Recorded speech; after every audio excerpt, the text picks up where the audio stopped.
So I have always wanted to make a video on AmouRShipping so that I will never have to talk about it ever again, and here we go. First of all, here is a quick disclaimer.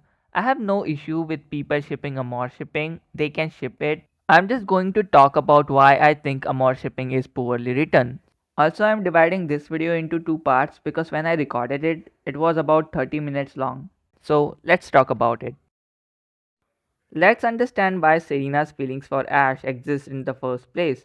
One might argue that Serena is the only Pokégirl to have canonical feelings for Ash, so her feelings exist because she is meant to be his true love interest, but that's not true. Serena isn't the only Pokégirl to have canonical feelings for Ash. Misty does exist. Many people think Misty's feelings for Ash are a dub only invention, but that is simply not true.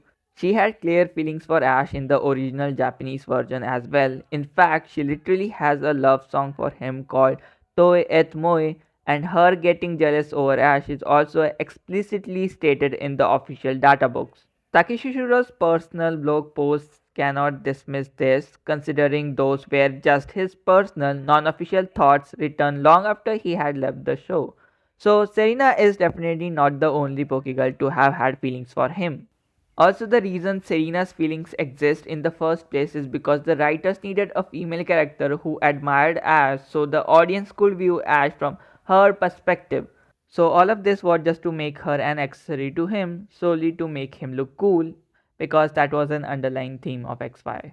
Furthermore, Serena's feelings for Ash are lazy and poorly written. There isn't much effort put into actually developing her feelings. Her feelings developed for Ash after a single brief event. He helped her and told her a quote, and she developed feelings and admiration for him that somehow lasted for 3 years without them ever being in contact with each other.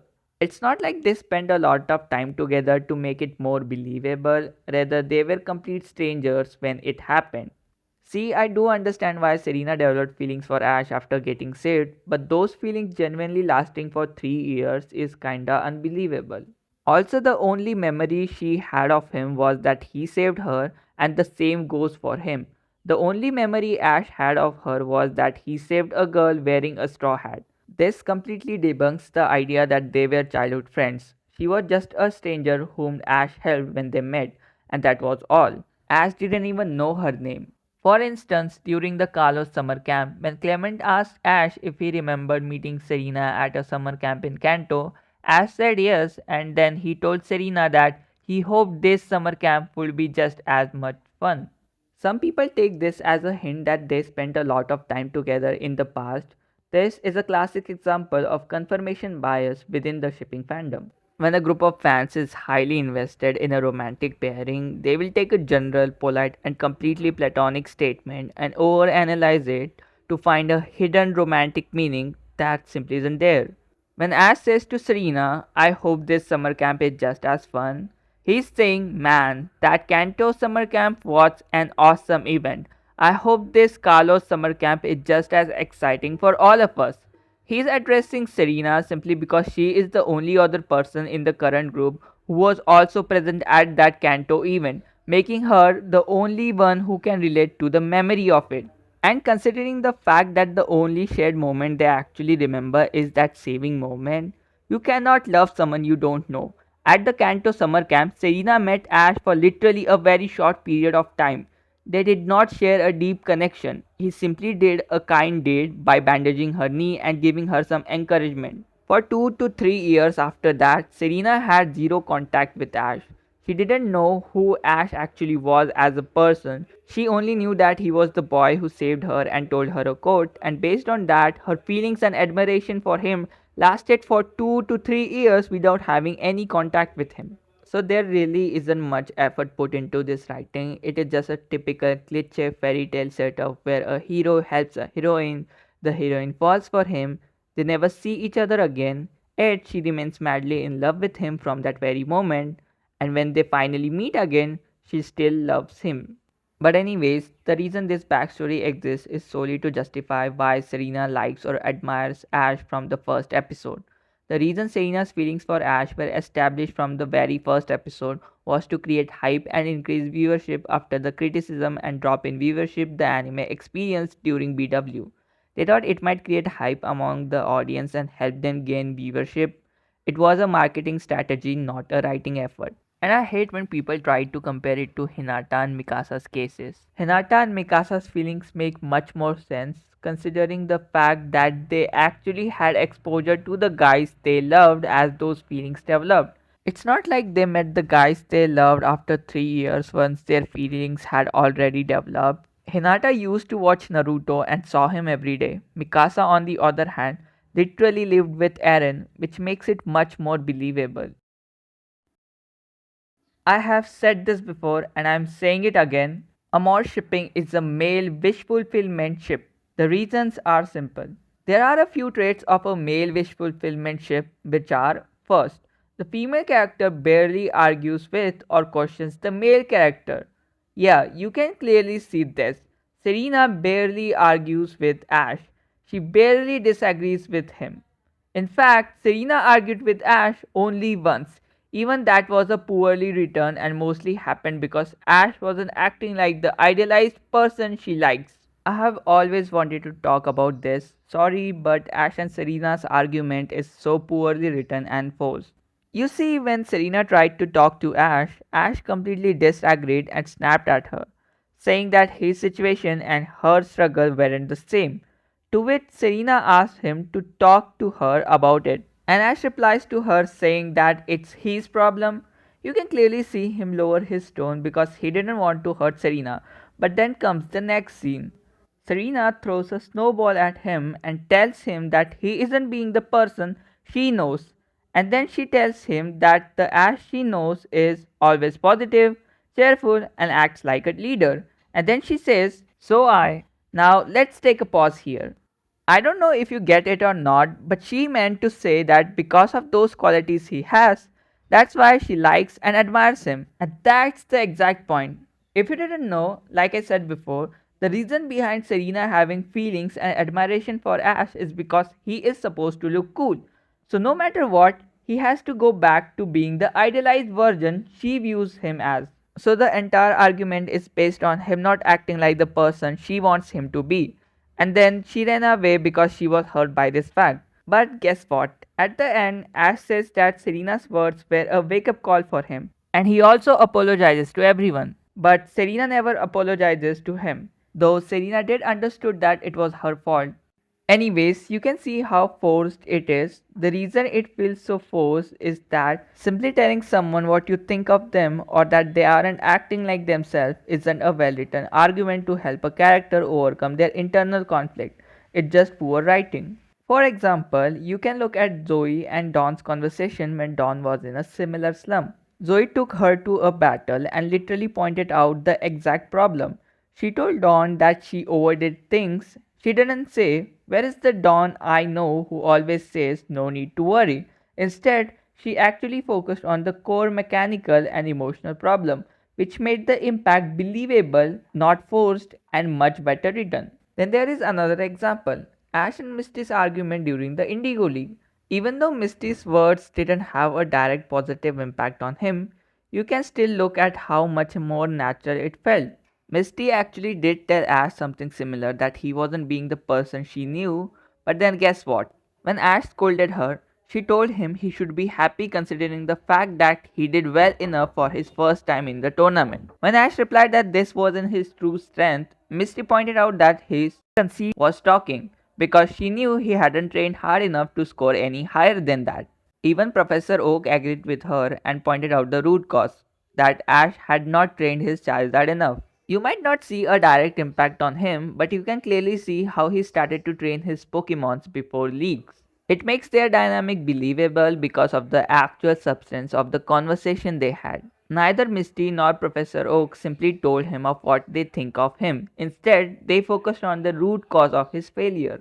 Unlike with Serena, who just told him what she thought of him. So Serena's argument with Ash wasn't based on an actual disagreement or a clash of idols or anything like that. It was designed purely to serve the plot's requirement of seeing Ash through Serena's idealized lens.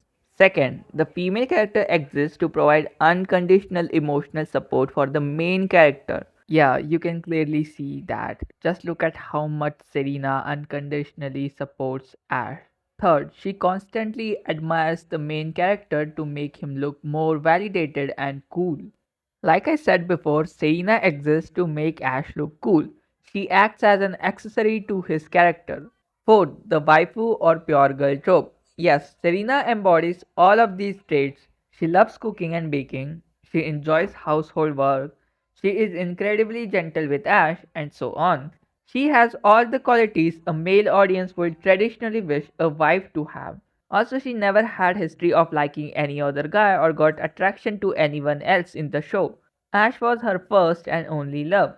The issue is not that him being her first and only love, but rather the fact is that her feelings for him were so strong enough that it lasted for 3 years when they barely met for a short period of time, and they never met each other after that. This focuses on the so-called purity culture. You can see this in Amor Shippers conversations where they ask things like, would you date a girl if she already liked someone else before? Or who would marry a girl if she had dated anyone before? The issue with these people is that they shame Misty and call her unloyal, solely because she felt an attraction towards Danny before her feelings for Ash even fully developed. They think feeling an attraction towards someone, even when you are not in a relationship, is shameful and considered cheating. These people also don't understand basic brain biology. They seem to think that once you are in a relationship, your brain biology just shuts down and you stop feeling attraction towards anyone else. And they say this to favor Serena and shame Misty. This so-called pure girl trope perfectly satisfies a deep-seated desire for absolute exclusivity among male audiences. Fifth, the hierarchy in their relationship. I don't know if you realize this or not, but Serena and Ash's relationship is highly hierarchical. They do not stand on equal ground because Serena admires Ash. She wants to be like him. This means she sees him as her idol image, the ultimate version of who she wants to become. Serena is the follower and Ash is the role model. When you admire someone, you view them as superior to you, which is why you strive to become like them. Serena sees Ash as better than herself, which is why she wanted to emulate him in the first place. And this is a completely one-sided admiration. While Ash supports Serena, he don't see Serena as his idol. A one-note relationship is a dynamic that is driven by a single, repetitive emotional chord. It lacks emotional range, contrast, and evolution. The engine of a one-note relationship is one static emotion or behavior. Example, always being nice to each other, etc. Why is it flawed? Because real human relationships are multifaceted. On any given day, a healthy couple will experience a mix of teasing, serious support, frustration, playfulness, and silence. In a one-note relationship, the characters react to each other in the exact same way in every single episode. Sorry to say, but Ash and Serena's relationship is very close to being a one-note relationship. That's one of the reasons why they barely argue with each other or have disagreements. They lack tension and flaws. Every relationship is flawed. We don't always agree. We sometimes argue over small things. We tease each other. We goof around with each other. And Ash and Serena's bond clearly lacks that. Ash and Serena's convos are almost 96% based on being nice to each other. They don't have anything going for them aside from this. They are always just nice to each other. It just makes their relationship hollow and boring. With the previous Pokegirls, you can clearly see that Ash's bonds were much more dynamic. They weren't limited to just support, guidance, or always being nice, because Ash supports everyone, but those other bonds had so much more going for them. They used to compete, bicker, have fights, and disagree. They took time to trust each other. They questioned each other's way of thinking, making their bond feel way more dynamic, and not to forget, it was mutual, not hierarchical. I also don't get it when people try to bring up Ash's relationships with his male companions like Tracy or Silent to show that he was also nice to them. There is a huge issue with that. Ash's relationships with the majority of his male companions are poorly written. And by the way, Ash did get jealous of Tracy, he did get mad on him, and he did find both Tracy and Silent weird at times. He also used to compete with Siren and got mad at him many times. And let's not forget about how they used to team up against Iris to tease her. And he don't used to compliment them on small things. Heck, he even found it weird when Clement suddenly started running fast, which wasn't his usual self. For his science exhibition, unlike with Serena, he never found anything weird about her. Also, talking about Ash and Ghost's relationship, they actually did fight, and their fights weren't based on some forced plot. Ash and Serena can never match the chemistry Go and Ash had together. You can literally see Ash occasionally teasing Go, making faces to mock him, and being goofy and playful with him. The majority of their conversations aren't even based on guidance or support, and Go was never meant to be an accessory to Ash.